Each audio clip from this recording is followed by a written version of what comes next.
Hello दोस्तों, कैसे हैं आप सभी का मुझे प्यार हुआ था कहानी के एपिसोड नंबर 4 में हार्दिक स्वागत है। अगर आपको ये कहानी अच्छी लगी तो वीडियो को लाइक शेयर और कमेंट जरूर कर दिया करें। चलिए शुरू करते हैं एपिसोड नंबर 4। निया एक ऐसी लड़की थी जिसके पास दुनिया की हर सुख सुविधा, हर लग्जरी कदमों में पड़ी थी। लेकिन उसने चकाचौंध को ठुकरा कर जमीन से जुड़े रहने का फैसला कर लिया था। वो स्कॉलरशिप के लिए लड़ी थी, जो असल में लक्ष्य जैसे गरीब स्टूडेंट के लिए होती है। लेकिन निया ने यह स्कॉलरशिप किसी का हक मारने के लिए नहीं, बल्कि अपनी काबिलियत साबित करने के लिए हासिल की थी। वो उस दौलत के दलदल में खिलने वाला एक बेदाग कमल थी। लक्ष्य की नजरें अभी भी रिया पर टिकी थी। निया ने एक नोटिस बोर्ड पर अपना नाम देखा। उसके चेहरे पर एक बहुत ही मीठी और संतुष्ट मुस्कान आई। उसने अपनी आंखें बंद की, जैसे भगवान को धन्यवाद दे रही हो, और फिर मुड़कर अपने डिपार्टमेंट की तरफ चल दी। जब लक्ष्य के करीब से गुजरी तो उसके उस जूट के बैग से आ रही चंदन और चमेली की एक बहुत ही भीनी और प्राकृतिक महक ने लक्ष्य के नथुनों को छू लिया। वो महक शिखा के उन महंगे और तीखे विदेशी परफ्यूम से बिल्कुल अलग थी। ये महक रूह को सुकून देने वाली थी। लक्ष्य को ऐसा लगा जैसे उसके सीने में बरसों से जमी हुई बर्फ अचानक पिघलने लगी हो। जो दिल उसने शिखा की जलालत के बाद पत्थर बना लिया था, वो आज एक ही झटके में निया की उस सादगी और उसके उस स्वाभिमान के सामने हार गया था। लक्ष्य को प्यार हो गया था। यह वो बचकाना आकर्षण भी नहीं था जो शिखा की उस बाहरी खूबसूरती चकाचौंध को देखकर हुआ था। यह गहरा वैचारिक रूहानी प्रेम था। वो निया के विचारों से, उसके उस महान सोच से प्यार कर बैठा था। एक ऐसा अरबपति जो दुनिया के लिए एक गरीब लड़का था, उसे एक ऐसी अरबपति लड़की से प्यार हो गया जो दुनिया के सामने अपनी मर्जी से आम लड़की बनी हुई थी। यह नियति का कैसा अद्भुत खेल था। उस दिन पूरे लक्ष्य के मन में पढ़ाई नहीं आई। उसका वो तेज दिमाग जो मिनटों में हजारों करोड़ के शेयर मार्केट के उतार चढ़ाव समझ लेता था, आज सिर्फ एक ही सवाल में उलझा हुआ था। मैं निया से बात कैसे करूं? लक्ष्य एक साय की तरह, लेकिन बहुत ही सम्मानजनक दूरी से उस दिन पूरी निया को देखता रहा। वो आज समझना चाहता था कि लड़की अंदर से असल में कैसी दिखती है। कहीं ये सादगी और ये मुखौटा तो नहीं। लेकिन जैसे जैसे दिन चढ़ता गया, लक्ष्य को निया के प्रति सम्मान और प्रेम दोनों कई गुना बढ़ते दिखाई दिए। पहली क्लास खत्म होने के बाद निया सीधा कॉलेज की सेंट्रल लाइब्रेरी में चली गई। लक्ष्य भी कुछ दूरी बनाकर उसके पीछे पीछे अंदर दाखिल हो गया। लाइब्रेरी में एक अजीब सी खामोशी और पुरानी किताबों की वो खास महक थी जो लक्ष्य को हमेशा पसंद थी। निया एक कोने में मेज पर जाकर बैठ गई। उसने अपने जूट के बैग को बहुत ही मोटी सी किताब निकाली। Poverty and feminism. ये कोई साधारण कोई किताब नहीं थी। ये अर्थशास्त्र के बहुत गहरे और जमीनी मुद्दों पर आधारित थी। लक्ष्य ने जानबूझकर उसी लाइन को दूसरी मेज पर जाकर एक किताब उठा ली, जहां वो निया को उसकी नजरों से देख सकता था। निया पूरी तरह से अपनी पढ़ाई में मग्न थी। उसके चेहरे पर एक ऐसी गहरी एकाग्रता थी। बीच बीच में वो अपने पेन के पिछले हिस्से को अपने होठों पर रख कर कुछ सोचने लगती। जब उसके बाल बार बार उसके चेहरे पर आते तो बड़ी ही मासूमियत से उन्हें अपने कान के पीछे कर लेती। उसकी उंगलियों में कोई हीरे की अंगूठी नहीं, कलाइयों में कोई लाखों की घड़ी नहीं, सिर्फ एक काले धागे में पिराया हुआ एक छोटा सा रुद्राक्ष था जो उसके हाथों की शोभा को बढ़ा रहा था। तभी लाइब्रेरी में काम करने वाला एक बुजुर्ग चपरासी, जिसे सब रामू काका कहते थे, वहां चाय की ट्रे लेकर गुजरा। अचानक रामू काका का पैर एक कुर्सी से टकराया और लड़खड़ा गई। उनके हाथ से ट्रे छूटने ही वाली थी, तभी निया तेजी से अपनी जगह से उठी और आगे बढ़कर उसने रामू काका को सहारा दिया और ट्रे को गिरने से बचा लिया। निया ने बहुत ही फिक्रमंद और मीठी आवाज में पूछा, काका, आप ठीक तो हैं? तभी आगे से रामू काका ने कांप कर कहा, हाँ बिटिया, बस उम्र का तगाजा है, पैर फिसल गया। तुमने बचा लिया, वरना आज तो मैनेजर साहब मेरी नौकरी खा जाते। निया ने मुस्कुराकर उन्हें पास के कुर्सी पर बैठाकर कहा, आप थोड़ी देर बैठिए काका। लाइए, ये ट्रे मुझे दीजिए, मैं ये कप प्रोफेसर साहब के कैबिन में देकर आती हूँ। देश की सबसे अमीर लड़की, जिसके पिता के यहाँ हजारों नौकर काम करते हों, वो एक मामूली चपरासी की जगह प्रोफेसर को चाय देने जा रही थी, वो भी बिना कोई हिचकिचाहट के या गुरूर के। लक्ष्य की आंखों में एक अजीब सी नमी आ गई। उसने देखा नेहा सच में कितनी खूबसूरत थी, बाहर से भी और अंदर से भी। वो अपनी किताब को छोड़कर वहीं उठ खड़ा हुआ। वो नेहा के पास जाना चाहता था, उससे बात करना चाहता था, उसने सोचा कि शायद वो रामू काका का हालचाल पूछने के बहाने नेहा से बात शुरू कर दे। लक्ष्य ने अपने कदम बढ़ाए। उसका दिल किसी इंजन की तरह धक धक कर रहा था। उसने धीरे से कहा, एक्सक्यूज मी। लक्ष्य ने बस इतना ही कहा था। लाइब्रेरी वहां आ गया और उसने सख्ती से कहा, यहाँ बातें करना मना है, अपने अपने सीट पर जाइए। आगे से निया ने एक बार लक्ष्य की तरफ देखा, हल्के से एक बहुत ही शालीन मुस्कान दी और वापस अपनी मेज की तरफ चली गई।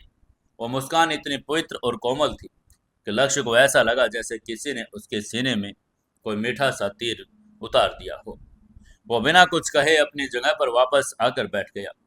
बात तो नहीं हो पाई, लेकिन वो उस पल के आई कांटेक्ट ने लक्ष्य के रातों की नींद को हमेशा के लिए उड़ाने का इंतजाम कर दिया था।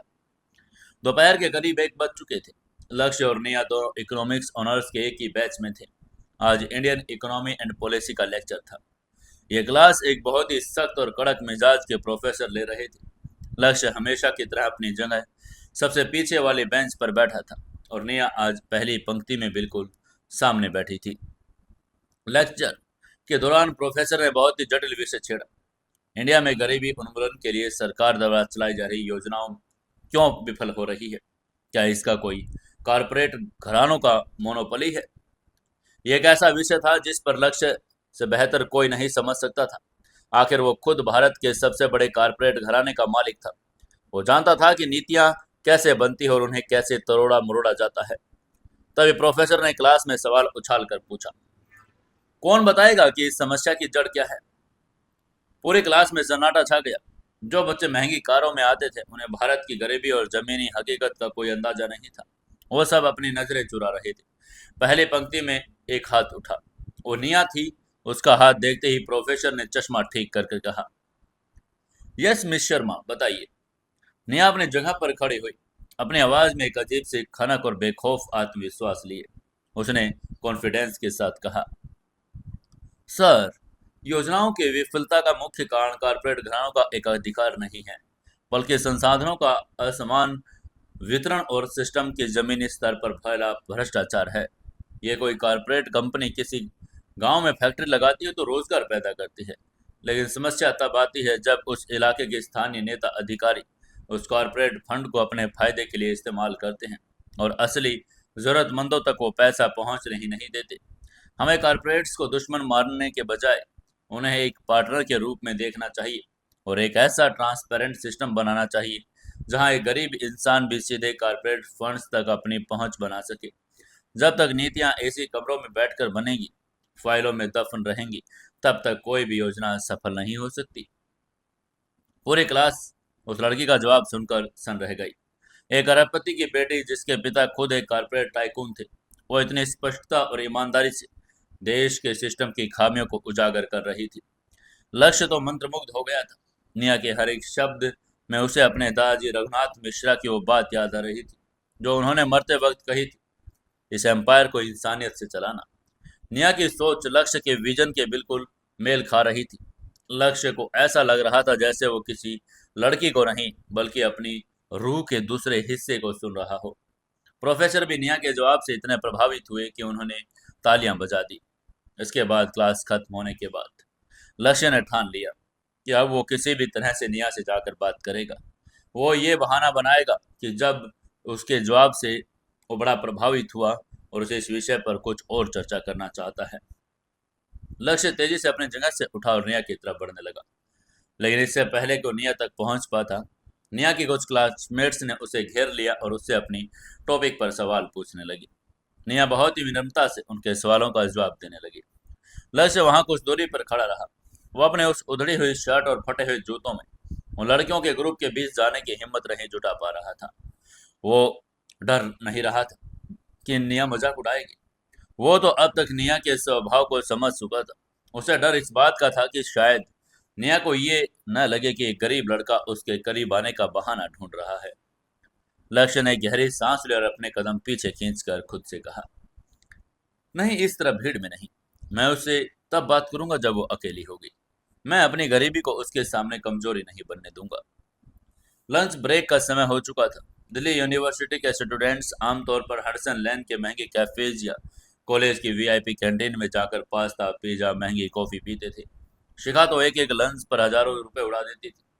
लक्ष्य अपना वो पुराना सा लंच बॉक्स लेकर कॉलेज के पीछे वाले लॉन की तरफ गया, जहां वो अक्सर पेड़ की छांव में बैठकर अपनी दो सूखी रोटियां और अचार खाता था। लेकिन जब वो उस लॉन में पहुंचा तो वहां का नजारा देखकर उसके कदम रुक गए। एक बड़े से नीम के पेड़ के नीचे हरी घास पर निया एक अखबार बिछाकर बैठी थी। उसके सामने एक बहुत ही साधारण सा स्टील का टिफिन बॉक्स खुला हुआ था, जिसके घर पर बनी हुई दाल रोटी, थोड़ी सी सूखी सब्जी और वो देश के सबसे बड़े अरबपति की बेटी थी। लेकिन उसका लंच एक दिहाड़ी मजदूर के लंच से ज्यादा अलग नहीं था। वो एक छोटे बड़े से मजे से रोटी का टुकड़ा तोड़ रही थी, बीच बीच में घास पर फुदक रही थी और छोटी सी चिड़िया को रोटी के छोटे छोटे टुकड़े भी खिला रही थी। उसके चेहरे पर जो सुकून था वो करोड़ों रुपए खर्च करके 5 स्टार होटल के खाना खाने वालों के चेहरे पर भी नहीं होता। लक्ष्य कुछ दूरी पर एक बेंच पर बैठ गया। वो अपनी रोटियां चबा रहा था, लेकिन उसका सारा ध्यान निया पर था। तभी निया के पास कॉलेज की कुछ दूरी से अमीर लड़कियां वहां से गुजरी। उन्होंने निया को जमीन पर बैठकर स्टील के टिफिन में खाते हुए देखा तो फुसफुसाने लगी। तभी एक लड़की ने फुसफुसा कर कहा, हे भगवान, ये शर्मा जी की बेटी है ना? ये घास पर बैठकर खाना क्यों खा रही है? इसके पास तो इतना पैसा है, हर रोज ताज होटल में खा सकती है।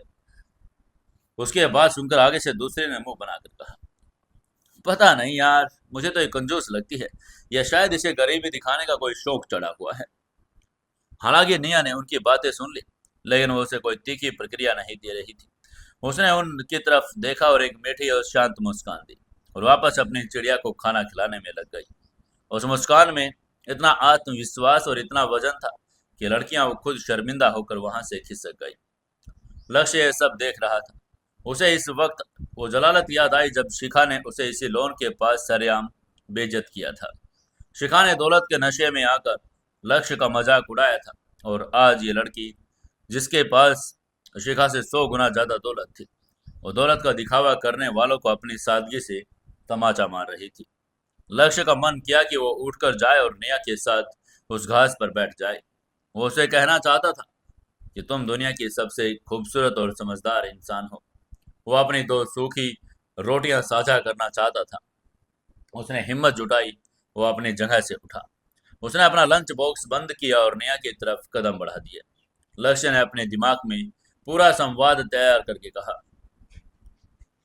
बस एक हेलो ही तो कहना है। मैं उससे कहूंगा कि मैं भी स्कॉलरशिप स्टूडेंट हूँ। शायद इस बात से हम दोनों के बीच एक जुड़ाव बन जाए। वो निया से बस 10 कदम की दूरी पर था। उसका दिल जोरों से धड़क रहा था। लक्ष्य ने आवाज में कहा, एक्सक्यूज मी निया। तभी निया ने रोटी का टुकड़ा चिड़िया के सामने रखा, अपनी बड़ी बड़ी गहरी भूरी आंखों से लक्ष्य की तरफ देखकर कहा, जी। निया की आवाज इतनी मीठी और शालीन थी कि लक्ष्य कुछ पल के लिए अपना सारा संवाद भूल गया। वो उसकी आंखों में खो गया। तभी लक्ष्य ने थोड़ी झिझक के साथ कहा, वो मैं मेरा नाम लक्ष्य है। हाँ मैं जानती हूँ, निया ने एक हल्की मुस्कान के साथ कहा। उसकी ये बात सुनकर लक्ष्य हैरान रह गया। उसने हैरान होकर कहा, आप मुझे जानती हैं? आगे से निया ने बहुत ही सहजता से कहा, बिल्कुल, हम एक ही क्लास में तो हैं, और मैंने देखा है कि पहले सेमेस्टर के मिड टर्म एग्जाम में तुमने इकोनॉमिक्स में सबसे ज्यादा मार्क्स स्कोर किए थे। तुम बहुत इंटेलिजेंट हो लक्ष्य। उसकी ये बात सुनकर लक्ष्य को यकीन ही नहीं हो रहा था। ये लड़की न केवल उसके वजूद को जानती थी, बल्कि उसकी काबिलियत की कदर भी करती थी। शिखा ने तो कभी ये जानने की जहमत ही नहीं उठाई कि लक्ष्य पढ़ाई में कैसा है। उसे तो बस फटे जूतों से मतलब था। जो निया शर्मा है, जो ये लड़की के फटे हुए कपड़ों के पीछे उस होनहार स्टूडेंट को देख रही थी। लक्ष्य ने मुस्कुरा कर कहा, थैंक यू। मैंने मैंने आज क्लास में आपका वो जवाब सुना था, कॉर्पोरेट मोनोपोली और सिस्टम के बारे में। वो बहुत ही बेहतरीन जवाब था। तभी निया ने अपने टिफिन की तरफ इशारा करके कहा, थैंक यू लक्ष्य। वैसे क्या तुम मेरे साथ यहाँ बैठकर लंच करना चाहोगे? मेरे पास थोड़ी सी दाल और बची है। लक्ष्य की तो जैसे सांस रुक गई। ये वो पल था जिसका वो सुबह से इंतजार कर रहा था। देश के सबसे बड़े शैडो चेयरमैन को आज किसी बड़े पॉलिटिशियन या बिजनेस मैन के साथ बैठकर खाना खाने में ऐसा इनविटेशन नहीं मिला होगा जिसने उसे इतनी खुशी दी हो। जितनी खुशी उसे सूखी रोटी पर बैठकर और स्टील के टिफिन के साथ दाल खाने का प्रस्ताव मिल रहा था। इसी तरह लक्ष्य ने धीरे से कहा, मुझे मुझे बहुत खुशी हो गई। और वह बहुत ही अदब के साथ निया से थोड़ी दूरी बनाकर उस घास पर बैठ गया। उस दोपहर उस नीम के पेड़ के नीचे जो बातचीत शुरू हुई वो दिल्ली यूनिवर्सिटी के इतिहास की शायद सबसे अनोखी और वैचारिक बातचीत थी। उन्होंने पैसा और बैंड्स के बारे में एक शब्द नहीं कहा। उन्होंने देश की अर्थव्यवस्था, गांव के विकास, स्कॉलरशिप के महत्व के बारे में बात की। निया ने लक्ष्य को बताया कि कैसे वो अपने पिता के दौलत से दूर रहकर खुद पहचान बनाना चाहती है। लक्ष्य ने, जो खुद एक गरीब का लड़का बता रहा था, उसने अपनी झूठी संघर्ष की कहानी सुनाई कि कैसे उसके पिता एक किसान थे, कैसे वो अखबार बांटकर अपनी पढ़ाई पूरी कर रहा है।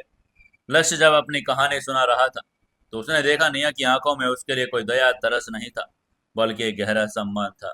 तभी निया ने अपनी पानी की बोतल उसे पकड़ा कर कहा, तुम्हें पता है लक्ष्य, मुझे उन लोगों से चिढ़ है जो अपने माँ बाप के पैसों पर गुरूर करते हैं। इंसान की असली दौलत उसका संघर्ष और उसका चरित्र है। तुम उन सारे अमीर बच्चों से कहीं ज्यादा रईस हो जो अपनी चमचमाती कारों में घूम रहे हैं। लक्ष्य के सीने में एक कसक उठ गई। वो निया से झूठ बोल रहा था और वो कोई गरीब किसान का बेटा नहीं, बल्कि मिश्रा ग्रुप का इकलौता वारिस था। वो उन अमीर बच्चों से भी ज्यादा अमीर था जिनसे निया को नफरत थी। लेकिन इस वक्त तो अपनी उस सच्चाई को उजागर करने पर इस खूबसूरत रिश्ते को शुरू होने से पहले ही खत्म नहीं करना चाहता था। तभी लक्ष्य ने जानबूझकर बात को छेड़कर कहा, आप सही कह रही हैं नेहा, और आप भी तो बहुत अलग हैं। मैंने सुना है कि आपके पिता, मतलब आप तो बहुत संपन्न परिवार से हैं, फिर आप इस तरह। तो उसकी यह बात सुनकर आगे से निया ने गहरी सांस लेकर कहा, मेरे पिता ने पैसा कमाया लक्ष्य, मैंने नहीं। मैं एक साधारण इंसान हूँ और साधारण ही रहना चाहती हूँ। दौलत अक्सर इंसान के दिमाग में एक भ्रम पैदा कर देती है। वो दुनिया से ऊपर है, मैं उस भ्रम का शिकार नहीं होना चाहती।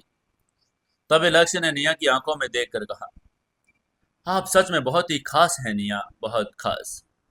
उसकी यह बात सुनकर निया के गालों पर एक हल्की सी लाली छा गई। उसने अपनी नजरें नीचे झुका ली और अपना टिफिन बंद करने लगी। उसने धीरे से शर्मा कर कहा, थैंक यू लक्ष्य, तुमसे बात करके अच्छा लगा। मुझे लगता है अब हमें क्लास में चलना चाहिए। आगे से लक्ष्य ने अपनी जगह पर उठकर कहा, हाँ हाँ बिल्कुल। उस दिन जब वो दोनों एक साथ अपने डिपार्टमेंट की तरफ जा रहे थे तो कॉलेज के कई लोगों की नजरें उन पर थी। कॉलेज का सबसे गरीब और सबसे फटेहाल लड़का कॉलेज की सबसे अमीर और खूबसूरत लड़की के साथ पैदल चल रहा था, लेकिन आज लक्ष्य को किसी की नजरों से कोई फर्क नहीं पड़ रहा था। शाम को जब कॉलेज की छुट्टी हुई तो लक्ष्य ने निया को बस स्टैंड की तरफ जाते हुए देखा। निया के पिता की 100 करोड़ की महकबे उसकी लेने नहीं आई थी। वो एक आम स्टूडेंट की तरह डेटी बस का इंतजार कर रही थी। लक्ष्य कुछ दूरी पर खड़ा उसे निहारता रहा जब तक निया बस में चढ़कर उसकी नजरों से दूर नहीं हो गई। लक्ष्य वहीं खड़ा रहा। उस रात जब लक्ष्य वापस अपने सीलन भरे कमरे में पहुंचा तो उसे वो कमरा आज एक महल से भी ज्यादा खूबसूरत लग रहा था। उसने अपने एनक्रिप्टेड लैपटॉप को खोला। स्क्रीन पर शेयर बाजार के आंकड़े और मुशरा ग्रुप की फाइलों के नोटिफिकेशन चमक रहे थे, लेकिन लक्ष्य का ध्यान आज किसी डील या किसी कंपनी के टेक ओवर पर नहीं था। उसका दिमाग निया के उन शब्दों पर अटका था, इंसान की असली दौलत उसका संघर्ष और चरित्र होता है। उसने अपना फोन उठाया और सिंघानिया को एक एनक्रिप्टेड मैसेज टाइप किया। सिंघानिया जी, शर्मा ग्रुप ऑफ इंडस्ट्री के देवर शर्मा के बारे में मुझे पूरी बैकग्राउंड रिपोर्ट चाहिए। उनकी कंपनी, उनके सिद्धांत और उनकी चैरिटी, सब कुछ। मैं कल तक उनके हर एक बिजनेस मॉडल को स्टडी करना चाहता हूँ। आगे से सिंघानिया का जवाब आया, yes boss, Sharma group market में बहुत साफ सुथरी छवि रखता है। वो लोग कॉर्पोरेट दुनिया के उन चुनिंदा लोगों में से हैं जो एथिक्स पर काम करते हैं। मैं पूरी रिपोर्ट आपको सुबह तक भेज दूंगा। लक्ष्य ने लैपटॉप बंद कर दिया और अपनी खटिया पर लेट गया। उसने अपनी आंखें बंद कर ली। आज उसकी आंखों के सामने किसी के बर्बाद होने का खौफनाक मंजर नहीं था, बल्कि एक लड़की की वो शांत और पवित्र और सादगी से भरा चेहरा था। तभी लक्ष्य ने अंधेरे में फुसफुसा कर कहा, तुमने आज मुझे एक नया जीवन दे दिया निया। मैं तुम्हें पाकर रहूंगा, अपने इस दौलत के बल पर नहीं, बल्कि अपने इस फटेहाल शर्ट वाले रूप में। मैं तुम्हें दिखाऊंगा कि लक्ष्य मिश्रा सिर्फ एक निर्मम कारपोरेट बाजीगर नहीं, बल्कि एक ऐसा इंसान भी है जो तुम्हारे उस आदर्श वाले समाज की नींव पर आप अपना काम कर सकता है। ये प्यार की एक नई और बहुत ही जटिल शुरुआत थी। एक तरफ देश का सबसे बड़ा खूंखार शैडो चेयरमैन था, दूसरी तरफ देश की सबसे अमीर और साधारण लड़की, और इन दोनों के बीच एक ऐसा झूठ पनप रहा था जो भविष्य में एक बहुत बड़े तूफान की आहट दे रहा था। लेकिन फिलहाल दिल्ली की उस रात में सिर्फ एक खूबसूरत और असीम प्रेम की खुशबू महक रही थी। अगली सुबह जब नॉर्थ कैंपस की पुरानी इमारतों पर अपनी सुनहरी किरणें बिखेर रही थी, तो ऐसा लगता था जैसे ये शहर हर दिन एक नई कहानी लिखने के लिए अंगड़ाइयां ले रहा हो। लक्ष्य की जिंदगी में अब ये सिर्फ संघर्ष प्रतीक नहीं था, बल्कि अब इन सुबह में चंदन और चमेली की वो भीनी भीनी महक घुल रही थी, जो निया शर्मा के वजूद का हिस्सा थी। मुखर्जी नगर के उस सीलन भरे छोटे कमरे में, जहां रात के अंधेरे में लक्ष्य दुनिया के सबसे कारपोरेट साम्राज्य मिश्रा इंडस्ट्रीज के फैसले लेता था, अब वहां भोर होते ही एक नई हलचल शुरू हो जाती थी। रात भर अरबों की डील्स, शेयर मार्केट के उतार चढ़ाव मिस्टर सिंघानिया के साथ एनक्रिप्टेड कॉल्स पर माथापच्ची करने के बाद जब लक्ष्य अपना हाई टेक लैपटॉप बंद करता, तो उसकी आंखों में थकान की जगह पर एक अजीब सी चमक होती। यह चमक निया से मिलने की बेकरारी की थी। वह अपने उस पुरानी खटिया से उठता और नल के ठंडे पानी में अपना चेहरा धोता, आईने में खुद को देखता। वो अरबपति लक्ष्य मिश्रा का चोला उतार कर वापस उस गरीबी, सादे और स्कॉलरशिप वाले लक्ष्य के किरदार में ढल जाता। वही उधड़ी हुई कॉलर, सूती शर्ट, वही घिसे हुए जूते और कंधे पर पुराना बैकपैक। लेकिन अब इन फटे पुराने कपड़ों में कोई शर्मिंदगियाहीन भावना नहीं थी। उसे पता था कि कॉलेज में एक दिन ऐसा है कि उसके उन फटे कपड़ों के पार उसके असली चरित्र और आत्मा को देखता है, और वह इंसान निया थी। उस दिन जब लक्ष्य कॉलेज पहुंचा तो उसकी निगाहें बेकरारी से सिर्फ एक चेहरे को ढूंढ रही थी। एडमिनिस्ट्रेशन ब्लॉक, कैंटीन, लोन, हर जगह उसके नजरें निया को तलाश रही थी। तभी उसे सेंट्रल लाइब्रेरी की सीढ़ियों पर बैठी निया दिखाई दी। उसने आज एक बहुत ही साधारण सा हल्के गुलाबी रंग का सूती सूट पहना था। उसके चेहरे पर एक अलौकिक शांति थी, और वह एक मोटी सी किताब पढ़ने में मग्न थी। लक्ष्य के कदम अपने आप उस तरफ खींचे चले गए। उसके कदमों की आहट सुनकर निया ने अपनी नजरें किताब से उठाई और लक्ष्य को देखकर उसके चेहरे पर एक बहुत ही मीठी, रूह को सुकून देने वाली मुस्कान खिल उठी। निया ने अपने उस खनकती हुई आवाज में कहा, गुड मॉर्निंग लक्ष्य, जिसमें किसी भी तरह की गुरूर की कोई मिलावट नहीं थी। तभी आगे से लक्ष्य ने जवाब देकर कहा, गुड मॉर्निंग निया। आज उसका दिल निया को देखकर उसी तरह जोरों से धड़कने लगा जैसे उसने पहली बार धड़का था। आगे से निया ने अपनी किताब को बंद करके कहा, तुम आज थोड़ा जल्दी आ गए, मुझे लगा कि तुम सुबह की पार्ट टाइम जॉब के बाद आओगे। तभी लक्ष्य ने उसे बताया कि सुबह एक बार बांटने का काम करता है। उसने थोड़ा झिझक कर झूठ कहा, हाँ वो आज काम थोड़ा जल्दी खत्म हो गया था। तुम क्या पढ़ रही हो? आगे से निया ने किताब दिखाकर कहा, कार्ल मार्क्स और एडम स्मिथ की थ्योरीज की तुलनात्मक अध्ययन। मुझे लगता है दुनिया की इकोनॉमिक्स पॉलिसीज सिर्फ कागजों पर अच्छी लगती है, जब तक कि वो एक आम इंसान की थाली में रोटी सुनिश्चित न कर सके। इसके बाद जो बातचीत शुरू हुई वो किसी आम लड़के लड़की बातचीत नहीं थी। वो दोनों घंटे तक उसी सीढ़ी पर बैठे रहे और देश की अर्थव्यवस्था, गरीबी, समाज के खोखलेपन पर चर्चा करते रहे। लक्ष्य, जो असल में एक ऐसा बिजनेस टाइकून था जो नीतियों को बनाता और बिगाड़ता था, और निया के जमीनी विचार को सुनकर हैरान था। निया की सोच इतनी स्पष्ट और पवित्र थी कि लक्ष्य को बार बार ये एहसास होता कि लड़की सिर्फ भारत की सबसे अमीर लड़की ही नहीं, बल्कि इस दुनिया की सबसे समझदार इंसान भी है। निया को भी लक्ष्य की बातों पर एक अजीब सी गहराई महसूस होती थी। उसे अक्सर हैरानी होती कि एक छोटे से गांव से आया एक गरीब लड़का, जिसके पास शायद ढंग की किताबें खरीदने के पैसे नहीं, वह अंतर्राष्ट्रीय व्यापार और माइक्रो इकोनॉमिक्स में इतने गहरे और सटीक समझ कैसे रखता है। लक्ष्य की बातें किताबी नहीं, उसमें एक अनुभव झलकता था, और वो खुद उन चीजों को जैसे चला रहा हो। तभी निया की आंखों में उसने देखकर कहा, तुम्हें पता है लक्ष्य, तुम्हारी सोच बहुत बड़ी है। तुम उन सारे अमीर और एलिट क्लास के लड़कों से 1000 गुना ज्यादा स्मार्ट हो, जो बड़े बड़े कारों में घूमते हैं, लेकिन जिनके दिमाग पूरी तरह खाली होते हैं। मुझे यकीन है एक दिन तुम बड़े इंसान बनोगे और देश का सिस्टम बदलोगे।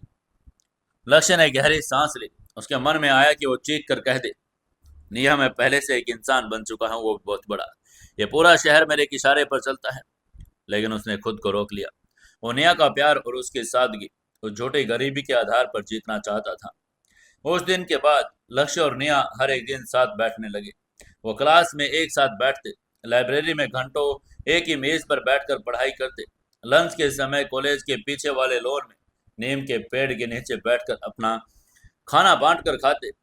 निया के उस साधारण और स्टील के टिफिन में सूखी रोटियां और घर के बने दाल लक्ष्य के लिए दुनिया के सबसे महंगे 5 स्टार होटल के खाने से भी ज्यादा लजीज बन चुकी थी। शाम को लक्ष्य निया के बस स्टैंड पर उसे छोड़ने जाता। जब तक निया उसकी आंखों से ओझल नहीं हो जाती, लक्ष्य वहीं खड़ा रहता। उन दोनों के बीच एक ऐसी खामोश लेकिन बड़ा ही मजबूत रिश्ता पनप रहा था जिसके किसी ने नाम की जरूरत नहीं थी। न तो लक्ष्य कभी सीधे तौर पर आई लव यू कह पाया और न ही निया ने उसकी आंखों में भाषा को एक दूसरे की प्रति सम्मान और साथ बिताया हर एक पल इस बात की गवाही दे रहा था कि वो दोनों एक दूसरे के बिना अब अधूरे हैं। लेकिन दुनिया को, खासकर दिल्ली यूनिवर्सिटी के उस वीआईपी और घमंडी माहौल को, इन दोनों की सादगी और उस बढ़ती नजदीकियां बिल्कुल रास नहीं आ रही थी। शिखा खुराना के अचानक गायब होने और उसके परिवार के बर्बाद होने की घटना ने कॉलेज में एक खौफ तो पैदा कर दिया था, लेकिन एलीट क्लास का अहंकार अभी पूरी तरह मरा नहीं था। कॉलेज के अमीर लड़के और लड़कियां निया की सादगी को उसकी मूर्खता समझते थे, और जब उन्होंने देखा कि शर्मा ग्रुप ऑफ इंडस्ट्री की इकलौती वारिस, जिसके पास हजारों करोड़ की संपत्ति है, वो कॉलेज के सबसे फटेहाल और गरीब साधारण लड़के के साथ दिन रात घूम रही है, तो उनके सीने पर सांप लौटने लगे। कैंटीन में, कॉरिडोर्स में और पार्किंग लॉट में अब सिर्फ लक्ष्य और निया के चर्चे होते। रिया ने कैंटीन में अपनी महंगी कोल्ड कॉफी पीकर अमीर लड़कों के ग्रुप से कहा, ये निया शर्मा पागल हो गई है।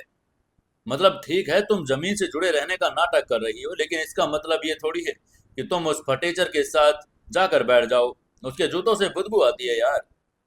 तभी एक लड़के ने अपनी लेदर जैकेट को ठीक करके कहा, सही कह रही हो। अरे इस गरीब को देखो, शिखा ने इसको इतनी बुरी तरह जलील किया था, फिर भी इसकी हिम्मत नहीं टूटी। अब इसने कॉलेज के सबसे अमीर लड़के पर डोरे डालने शुरू कर दिए। ये पक्का एक नंबर का गोल्ड डिगर है। इसे निया के पैसों से प्यार हो गया है।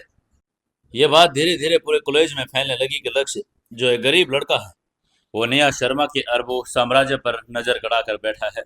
उसे अपने प्यार के जाल में फंसा रहा है। लोगों की नजरों में लक्ष्य एक चालाक और लालची लड़का बन चुका था, निया एक मासूम शिकार। इस सुलगती हुई आग को सबसे ज्यादा हवा दे रहा था कॉलेज का सबसे रसूखदार और खूंखार लड़का, कबीर शेरगिल। कबीर दिल्ली के एक बहुत बड़े पॉलिटिकल और real estate mafia Pratap Shergill का बेटा था। वो कॉलेज पढ़ने नहीं, बल्कि अपने बाप की सत्ता का रोब जमाने आता था। उसके पीछे हमेशा 4-5 हट्टे कट्टे लड़कों की फौज होती थी, जो कॉलेज में दादागिरी करते थे। और कबीर एक चमचमाती लाल रंग की फोर्ड मस्टैंग कॉलेज लेकर आता था। महंगे विदेशी ब्रांड्स के अलावा वो कुछ नहीं पहनता था। कबीर की नज़रें पहले ही दिन निया शर्मा पर थी। कबीर के लिए निया सिर्फ एक खूबसूरत लड़की नहीं थी, वो कबीर की नज़रें पहले दिन से ही वो उस पर इस तरीके से थी कि वो इकलौते वारिस है। प्रताप शेरगिल हमेशा कहते थे कि अगर वो निया शर्मा से शादी कर ले, तो शेरगिल खानदान की राजनीति और शर्मा खानदान की दौलत मिलकर पूरे उत्तर भारत पर राज कर सकती है। कबीर ने कई बार निया के करीब जाने की कोशिश की। उसने निया को महंगी पार्टियों में बुलाया और उसे महंगे गिफ्ट्स भेजने की कोशिश की, लेकिन निया ने उसे हमेशा नज़रअंदाज कर दिया था। निया कबीर के उस घमंड, उसके घटिया चरित्र, उसके उग्र स्वभाव से सख्त नफरत करती थी। जब कबीर ने देखा कि जिस लड़की ने उसको लाखों के गिफ्ट्स ठुकरा दिए, जिस लड़की ने कभी उसके लाल मस्टैंग की तरफ पलट कर नहीं देखा, वो लड़की एक फटे हुए शर्ट वाले गरीब लड़के के साथ नीम के पेड़ के नीचे बैठकर सूखी रोटियां खा रही है, तो कबीर का अहंकार पूरी तरह से बुखला गया। ये कबीर के लिए सिर्फ और प्यार और जलन की बात नहीं थी, ये उसकी सरेआम बेइज्जती थी। उसका मर्द होने का गुरूर और उसके बाप की दौलत का अहंकार एक 2 कौड़ी के स्कॉलरशिप वाले लड़के के सामने हार रहा था। कबीर ने कॉलेज की पार्किंग में सिगरेट का धुआं उड़ाकर चमचों से कहा, इस लक्ष्य की औकात क्या है जो निया के साथ घूम रहा है? उसकी आंखें गुस्से से लाल थी, उसकी मुट्ठियां कस गई थी। तभी उसके एक गुर्गे रोकी ने आग में घी डालकर कहा, भाई ये गांव वाला बहुत उड़ रहा है। सुना है इसने निया को अपने बातों के जाल में ऐसे फंसा लिया कि निया अब उसके अलावा किसी को देखती नहीं। अगर तुमने जल्दी कुछ नहीं किया भाई, तो शर्मा जी की सारी दौलत ये फटीचर ले उड़ेगा। कबीर ने सिगरेट को जमीन पर फेंका और उसे महंगे जूतों को कुचल कर कहा, निया सिर्फ मेरी है, और रही बात इसके अड़े की, तो इसे मैं ऐसी कुचलूंगा कि इसकी चीख इसके गांव तक सुनेगी। इसे इसकी औकात याद दिलाने का वक्त आ गया है। अगले दिन लक्ष्य और निया लाइब्रेरी से निकलकर कैंटीन की तरफ जा रहे थे। निया किसी प्रोजेक्ट को लेकर लक्ष्य से डिस्कस कर रही थी और लक्ष्य पूरी तन्मयता से उसकी बातें सुन रहा था। दोनों के चेहरे पर एक शांत खुशी थी। तभी उनके रास्ते में कबीर शेरगिल और उसके 5 दोस्त आकर खड़े हो गए। उन्होंने जानबूझकर रास्ता रोक लिया। निया के माथे पर तुरंत सिकड़न आ गई। कबीर को बिल्कुल पसंद नहीं करती थी। तभी निया ने बहुत ही सख्त और स्पष्ट आवाज में कहा, एक्सक्यूज मी कबीर, प्लीज रास्ता छोड़ो। कबीर ने निया की तरफ एक बहुत ही गंदी और अजीब सी मुस्कान के साथ देखकर कहा, अरे निया डार्लिंग, इतनी भी जल्दी क्या है? मैंने सुना है तुम आजकल चैरिटी का काम बहुत कर रही हो, गरीबों को खाना खिलाना, उनके साथ बैठना, लेकिन इस भिखारी के साथ घूमकर तुम अपना क्लास खराब कर रही हो। कबीर ने लक्ष्य की तरफ बड़े ही हिकारत भरी नजरों से देखकर कहा। लक्ष्य के चेहरे पर भाव बिल्कुल नहीं बदले। वह एक शांत झील की तरह कबीर को देख रहा था। उसके अंदर का रघुनाथ मिश्रा का खून उबलने लगा था, लेकिन उसने अपनी भावनाओं को पूरी तरह से काबू में रखा हुआ था। वह कबीर शेरगिल की हैसियत को बड़े अच्छे तरीके से जानता था। कबीर का बाप मिश्रा ग्रुप के सामने एक छोटे मोटे कीड़े से ज्यादा कुछ नहीं था। लक्ष्य चाहता था वो एक फोन कॉल पर कबीर और उसके बाप को जेल की सलाखों के पीछे सड़ा सकता था, लेकिन वो निया के सामने अपना रूप दिखाना नहीं चाहता था। तभी निया ने गुस्से में चिल्लाकर कहा, कबीर अपनी जुबान पर लगाम लगाओ। लक्ष्य मेरा दोस्त है और तुम जैसे घमंडी इंसान से 1000 गुना बेहतर है। तुम लोगों को दौलत का नशा है, लेकिन तुम्हारे दिमाग और चरित्र दोनों दिवालिया हो चुके हैं। वहीं कबीर का चेहरा निया की इस फटकार से तमतमा गया, लेकिन उसने निया का कुछ कहने के बजाय सीधे लक्ष्य को निशाना बनाया। वो लक्ष्य के बिल्कुल करीब आया और उसने उसके पुराने शर्ट के कॉलर को उंगली से छेड़कर कहा, क्या बे फटीचर, औरतों के पल्लों के पीछे घूमना छुपना तुम्हें बड़ा अच्छा आता है? तेरी खुद की तो कोई औकात नहीं है। तू सोच रहा है कि इस लड़की को फंसा कर तू अरबपति बन जाएगा। सुन ले मेरी बात, ये दिल्ली है। यहाँ तेरे जैसों कीड़ों को रोज पैरों तले कुचला जाता है, किसी को खबर नहीं होती। निया से दूर रह, वरना तेरी ये पुरानी शर्ट कफन में बदल जाएगी। वहीं उसकी ये बात सुनकर कबीर के दोस्त जोर जोर से हंसने लगे। तभी निया ने आगे बढ़कर कबीर को पीछे धकेलना चाहा, लेकिन तभी लक्ष्य ने अपना हाथ निया के कंधे पर रखा और उसे पीछे कर दिया। लक्ष्य ने एक कदम आगे बढ़ा। उसकी लंबाई कबीर से थोड़ी ज्यादा थी। उसके कंधों में वो मजबूती थी जो गांव में मेहनत करने और जिंदगी से लड़ने पर आती है। उसने कबीर की आंखों में सीधा देखा। उसकी आंखों में न तो कोई खौफ था और न ही घबराहट।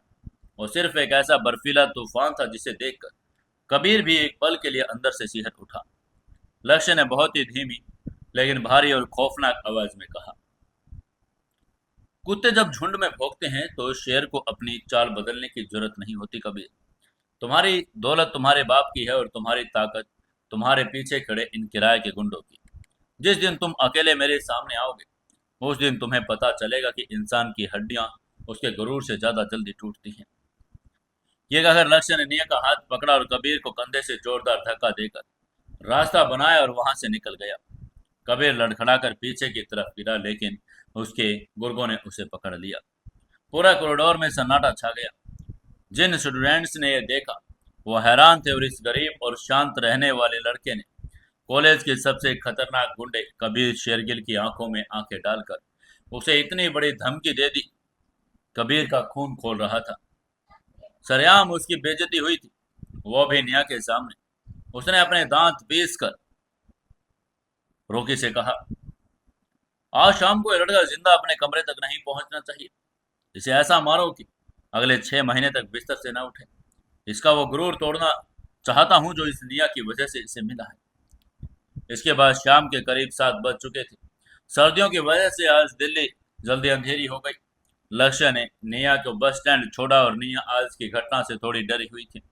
तभी निया ने चिंता भरे स्वर में कहा, लक्ष्य, मुझे कबीर बिल्कुल ठीक इंसान नहीं लगता। उसके पिता बहुत बड़े क्रिमिनल कनेक्शंस रखते हैं। तुम प्लीज अपना ख्याल रखना।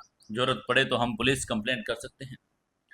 उसकी ये बात सुनकर आगे से लक्ष्य ने बहुत ही सौम्य मुस्कान के साथ निया को आश्वस्त करके कहा, तुम चिंता मत करो निया, भौंकने वाले कुत्ते काटते नहीं। मैं अपने गांव में ऐसे बहुत से जमींदारों से निपट चुका हूँ। तुम बस सुरक्षित घर पहुंचो, मुझे मैसेज कर देना।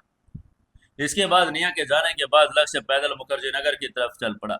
आज वो जानबूझकर मेन रोड से जाने के बजाय उस पुराने और शॉर्टकट रास्ते से जा रहा था, जो एक सुनसान और अंधेरी गली से होकर गुजरता था। लक्ष्य का दिमाग बड़ा तेजी था। वो कबीर की आंखों में जो खून देख चुका था, उसे वो समझ गया था कि आज कबीर कोई न कोई ओछी हरकत जरूर करेगा। लक्ष्य चाहता था कि कबीर जो भी करे वो आज ही कर ले। वो इस चूहे बिल्ली के खेल से ज्यादा लंबा नहीं खींचेगा। और इस अनुमान में उसका ये बिल्कुल सही अनुमान निकला। जब लक्ष्य उस अंधेरी और सीलन भरी गलियों के बीच में पहुंचा, जहां स्ट्रीट लाइट भी खराब पड़ी थी, चारों तरफ सिर्फ कुछ बंद गोदामों की ऊंची दीवारें थी, तो अचानक उसके सामने एक काले रंग की एसयूवी आकर तेज ब्रेक के साथ रुक गई। गाड़ी के टायर रगड़ने की आवाज से गली में सन्नाटा टूट गया। उसी वक्त लक्ष्य के पीछे से दो बाइक आकर रुकी, जिन्होंने उसका पीछे हटने का रास्ता बंद कर दिया। एसयूवी के दरवाजे खुले और उसमें से कबीर शेरगिल अपने 6-7 हट्टे कट्टे लोहे की रोड और हॉकी स्टिक्स लिए हुए गुंडों के साथ बाहर निकला। कबीर के चेहरे पर एक शैतानी मुस्कान थी। कबीर ने अपनी लेदर जैकेट उतार कर कहा, मैंने कहा था ना फटीचर कि ये दिल्ली है। यहाँ मेरे जैसे लोग भगवान होते हैं। सुबह कॉलेज में बहुत हीरो बन रहा था, अब देख तेरा क्या हाल करता हूँ। लक्ष्य वहीं अपनी जगह पर बिल्कुल शांत खड़ा रहा। उसने सबसे पहले बहुत ही इत्मीनान से अपना वो पुराना बैकपैक कंधे पर से उतारा, जिसमें वो अपना एनक्रिप्टेड लैपटॉप रखता था, जो मिश्रा ग्रुप चलाता था। उसने उस बैग को बड़े ही सावधानी से एक सूखी और सुरक्षित जगह पर दीवार के सहारे रख दिया। तभी लक्ष्य ने अपनी शर्ट के बटन खोलकर आस्तीन के ऊपर चढ़ाकर कहा, मेरा बैग गंदा नहीं होना चाहिए। उसकी आवाज में कोई डर नहीं था। कबीर के गुर्गे ये देखकर थोड़ा हैरान हुए कि लड़का अपनी जान बचाने के लिए भागने या गिड़गिड़ाने के बजाय लड़ने की तैयारी कर रहा है। तभी कबीर ने जोर से चिल्लाकर अपने आदमियों को ऑर्डर देकर कहा, मारो इस साले को, इसकी दोनों टांगे तोड़ दो। उसका यह ऑर्डर सुनते ही दो गुर्गे लोहे की रोड लेकर उस लक्ष्य की तरफ दौड़े, लेकिन उन्हें इस बात का बिल्कुल अंदाजा नहीं था कि किसके सामने वो खड़े हैं। और लक्ष्य कोई आम गरीब स्टूडेंट नहीं था। वो एक ऐसा इंसान था जिसने बचपन में जवानी तक हर दिन जिंदगी की सबसे कठोर परिस्थितियों में लड़ाई की थी। अब तो उसके खून में दुनिया के सबसे बड़े एम्पायर के बेखौफ चलने पर वो रघुनाथ मिश्रा वाला क्रूर फौलादी जज्बा भी आ चुका था। पहला गुंडा जैसे ही लोहे की रोड लेकर लक्ष्य के सिर पर वार करने के लिए उछला, लक्ष्य बहुत ही फुर्ती से दाईं ओर झुका। रोड हवा में रह गई। इससे पहले कि गुंडा संभल पाता, लक्ष्य ने अपना पूरा वजन अपने दाहिने पैर पर डाला और अपने घुटने के उस गुंडे से पसलियों पर एक ऐसा जोरदार प्रहार किया कि हड्डी टूटने की आवाज उस शांत गली में गूंज गई। गुंडा चीख मारकर जमीन पर गिर पड़ा था। दूसरा गुंडा पीछे से हॉकी स्टिक लेकर आया। लक्ष्य ने पीछे मुड़े बिना ही स्टिक को अपने मजबूत हाथों से पकड़ लिया। उसने स्टिक को एक झटके में अपनी तरफ खींचा, जिससे गुंडा लड़खड़ाकर आगे आया और लक्ष्य अपने सिर से उसके नाक तक एक जोरदार टक्कर मार दी। गुंडे की नाक से खून का फवारा फूट पड़ा और वहीं बेहोश होकर गिर गया। ये सब इतनी जल्दी और इतनी क्रूरता से हुआ, कबीर उसके बाकी गुर्गे अपनी जगह पर जम गए। यह कोई किताबी कीड़ा या डरपोक लड़का नहीं था। यह तो कोई प्रशिक्षित खूंखार लड़ाका लग रहा था। तभी कबीर ने घबरा कर चिल्ला कर कहा, खड़े क्या हो, एक साथ हमला करो। बाकी बचे हुए पांचों गुर्गे एक साथ लक्ष्य पर टूट पड़े। अंधेरी गली में लात घुसे लोहे की रोड की आवाजें गूंजने लगी। लक्ष्य को पीठ और कंधे पर कुछ रोड की चोटें लगी। उसकी पुरानी शर्ट फट गई और होठों पर किनारे से खून रिसने लगा। लेकिन शारीरिक दर्द लक्ष्य के अंदर पर उस ज्वालामुखी को बुझाने के बजाय और भड़का रहा था। वह एक भूखे शेर की तरह लड़ रहा था। उसने एक गुंडे के हाथ को पकड़ा और उसे इतनी जोर से मरोड़ा कि उसके कंधे का जोड़ उखड़ गया। दूसरे की छाती पर उसने ऐसी जोरदार लात मारी कि हवा में उड़कर कबीर की गाड़ी के बोनट पर जा गिरा। सिर्फ 5 मिनट के अंदर कबीर शेरगिल के सारे किराए के गुंडे शीलन भरी गली की कीचड़ में खून से लथपथ होकर करहा रहे थे। कोई अपना पैर पकड़कर रो रहा था तो कोई अपना जबड़ा। उस गली में अब सिर्फ दो लोग खड़े थे, एक तरफ हाँफता हुआ खून से सना अपने फुलाद और मजबूत लक्ष्य, दूसरी तरफ खौफ से कांपता हुआ, पसीने से नहाया हुआ कबीर शेरगिल। अब क्या करेगा कबीर शेरगिल? क्या कबीर शेरगिल यहाँ से भाग जाएगा वो कबीर, या फिर लक्ष्य के सामने लड़ाई मोल लेगा? जानेंगे कल के एपिसोड में। दोस्तों, कहानी को ज़्यादा से ज़्यादा लाइक शेयर और कमेंट जरूर करें।